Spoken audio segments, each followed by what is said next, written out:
কম খরচে মুক্তচরণ করে কিভাবে ছাগল লালন পালন করে লাভবান হবেন। মুক্তচরণ করে ছাগল লালন পালন করতে গেলে কি কি সমস্যার সম্মুখীন হতে হয়।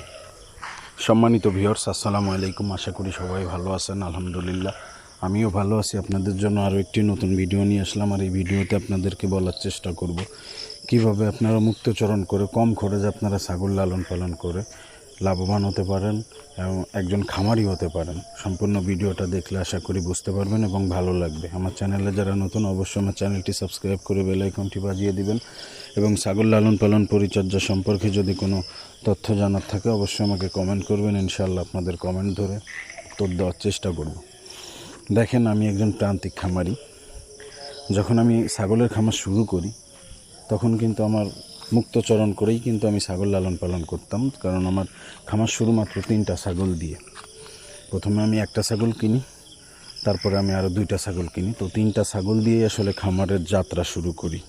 তো তখন কিন্তু আমার লাগানো ঘাস ছিল না। তো ছাগলের খামার যে করবো আর কি, এরকম চিন্তা আর কি হতো না। ছোটো একটা দোকান করি, ব্যবসার পাশাপাশি কিছু একটা করার দরকার। তো হিসাবে আসলে ছাগলটাকে বেছে নিলাম। তো ফেসবুকে, ইউটিউবে অনেক ভিডিও দেখছি যে ছাগল লালন পালন করে অনেক ভাই, অনেক বোন ভালো প্রফিট পায় বা মোটামুটি ভালো স্বাবলম্বী, বা 10টা ছাগল দিয়ে খামার শুরু করছে, এখন 50টা ছাগল আছে খামারে। কেউ 2টা দিয়ে শুরু করছে, এখন 30-40টা ছাগল তার খামারে। এই ভিডিওগুলো আসলে অনেক দেখতাম, কিন্তু দেখে আমার কাছে যেটা মনে হতো যে ছাগল খামার করা অনেক কঠিন। আমি সবসময় বলবো যে ছাগল খামার করা কিন্তু এত সহজ কাজ নয়। বিশেষ করে যারা নতুন, যাদের ছাগলের খামার নিয়ে কোনো ধারণা নাই, এদের জন্য তো অবশ্যই অনেক কঠিন। আর ছাগল খামারে আপনারা লাভবান হতে চাইলে অবশ্যই আপনাকে খাবার কস্টিংটা কমাইতে হবে। আর খাবার কস্টিংটা কমানোর জন্য মুক্তচরণ পদ্ধতিটা অনেক ভালো, যার জন্য সুযোগ আছে আর কি। যার এলাকায় ফাঁকা জায়গাগুলো আছে, আপনারা চাইলে সকাল বিকাল কিন্তু মুক্তচরণ করে মাত্র সকালে 1-1.5 ঘন্টা সময় দিলেন, বিকালে সন্ধ্যার আগে 1-1.5 ঘন্টা সময় দিলে কিন্তু ছাগলের পেট ভরে যায়। এতে করে কিন্তু আপনার কস্টিং নাই বললেই চলে। আর যাদের ক্ষেত্রে আপনার এরকম মুক্তচরণ পদ্ধতি নাই বা খালি জায়গা নাই, তো সেই ক্ষেত্রে আপনারা লাগানো যে ঘাসটা আছে, এই ঘাসটা দিয়ে কিন্তু সহজে আপনারা চাইলে কিন্তু ছাগলের খামার করতে পারেন। কারণ লাগানো ঘাসটা কিন্তু ছোটো ছোটো করে কেটে দিলে ছাগলে সুন্দর খায়। প্রথমে আপনি যখন 2-3টা ছাগল দিয়ে খামার শুরু করবেন, তখন আপনাকে হাতে যে ঘাস কাটা যে বটিটা আছে, এটা আপনাকে ব্যবহার করে এই ঘাসগুলোকে ছোটো করে কেটে দিতে হবে। আর যখন আপনার খামারটা একসময় বড় হবে, 20-40টা 50টা ছাগল হবে, তখন কিন্তু আপনাকে মেশিন কিনে নিতে হবে। কারণ মেশিন ছাড়া এত ছাগলের ঘাস কাটা কিন্তু হাতে কখনোই সম্ভব না। যাই হোক, মুক্তচরণ বৃষ্টির দিনে, যেমন এখন বৃষ্টির দিন, এই সিজনটাই কিন্তু মুক্তচরণ করা ছাগলের জন্য কিন্তু যেমন উপকার আছে তেমন কিন্তু ক্ষতিকরও আছে।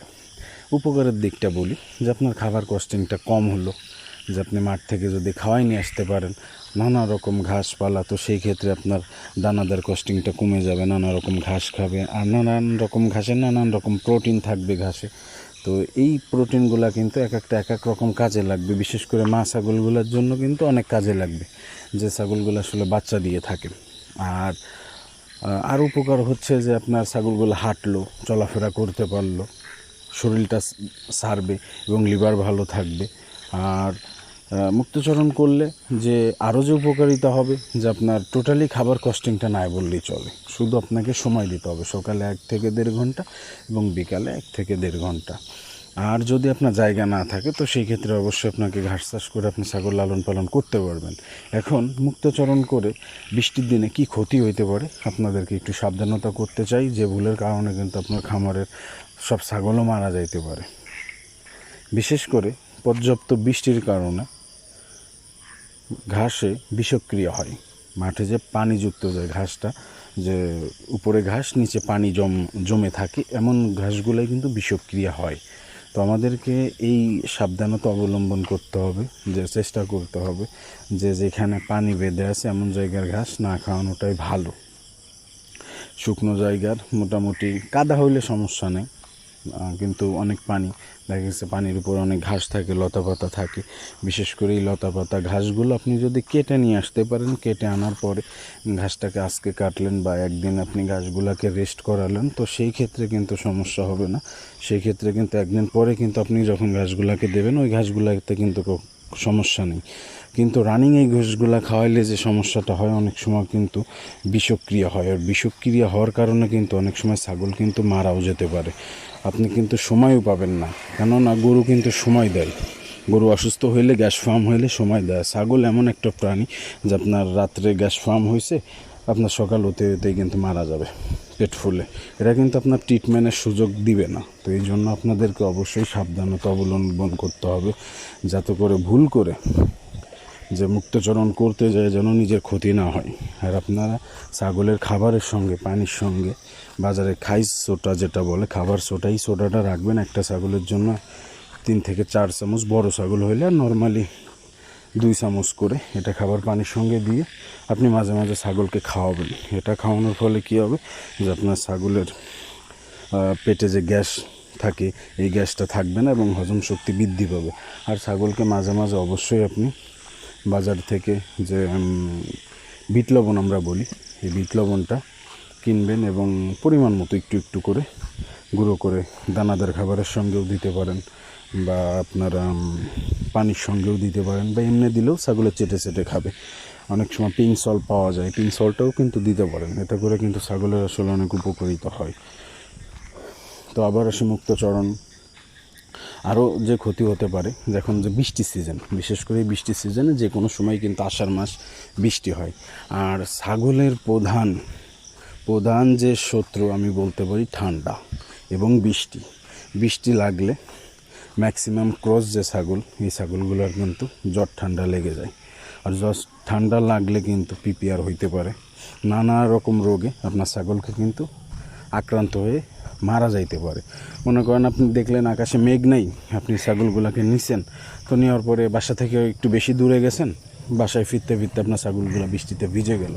মানে বিশেষ করে সকালে ভিজলে তেমন কোনো সমস্যা হয় না, কিন্তু বিশেষ করে সন্ধ্যার আগে যদি ছাগলগুলো আপনার ভিজে, তো তাইলে 100% মনে করেন যে আপনার ছাগলগুলো কিন্তু জ্বর ঠান্ডা লাগার সম্ভাবনা থাকবে।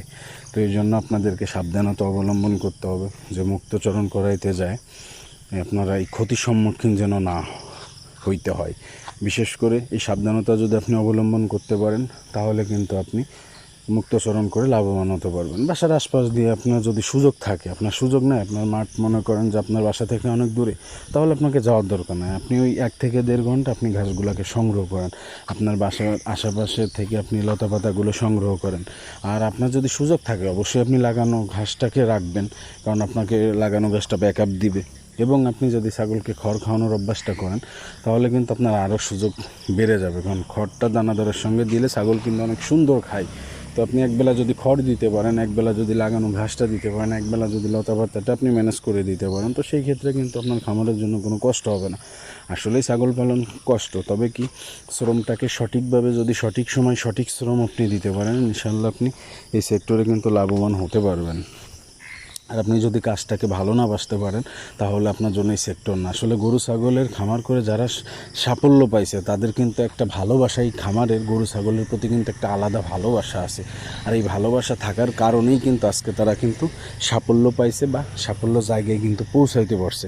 অবশ্যই সৃষ্টিকর্তার উপর ভরসা রাখতে হবে এবং প্রাণীকে ভালোবাসতে হবে, তাহলে 100% ইনশাআল্লাহ আপনি কিন্তু লাভবান হতে পারবেন এবং ভালো একটা প্রফিট কিন্তু আপনি খামার থেকে পাবেন। তো এখন যে কথাটা বলবো, যে ছাগলের রোগ বালাই সম্পর্কে আপনাদেরকে একটু ধারণা রাখতে হবে। বৃষ্টির দিনে বিশেষ করে অবশ্যই ছাগলকে কৃমির মুক্ত রাখবেন সবসময়। 3 থেকে 4 মাস পর পর অবশ্যই ছাগলকে কৃমিনাশক করাবেন। এতে করে কিন্তু ছাগলের কৃমি যদি পেটে না থাকে, রোগ প্রতিরোধ ক্ষমতা কিন্তু ছাগলের ভালো থাকবে। এবং কৃমিনাশক করায় অবশ্যই আপনারা লিভার টনিকটা দিবেন। এবং মা ছাগলকে ক্যালসিয়াম এবং জিঙ্ক প্রতি মাসে 1 সপ্তাহ অন্তত দিবেন। জিঙ্কটা খাসি ছাগল, বাচ্চা ছাগল, মা ছাগল, জিঙ্কটা কিন্তু 1 মাসে অন্তত 5 থেকে 7 দিন আপনারা দিবেন। জিঙ্ক দেওয়ার ফলে কিন্তু রোগ প্রতিরোধ ক্ষমতা ভালো থাকবে, ছাগলের রুচি ভালো থাকবে, ছাগলের পশমটা চকচকা থাকবে। ছাগলকে যা আপনি খেতে দিবেন, ছাগল কিন্তু তাই খাবে। তবে অবশ্যই মনে রাখতে হবে যে কৃমিনাশকটা কিন্তু অবশ্যই করাইতে হবে।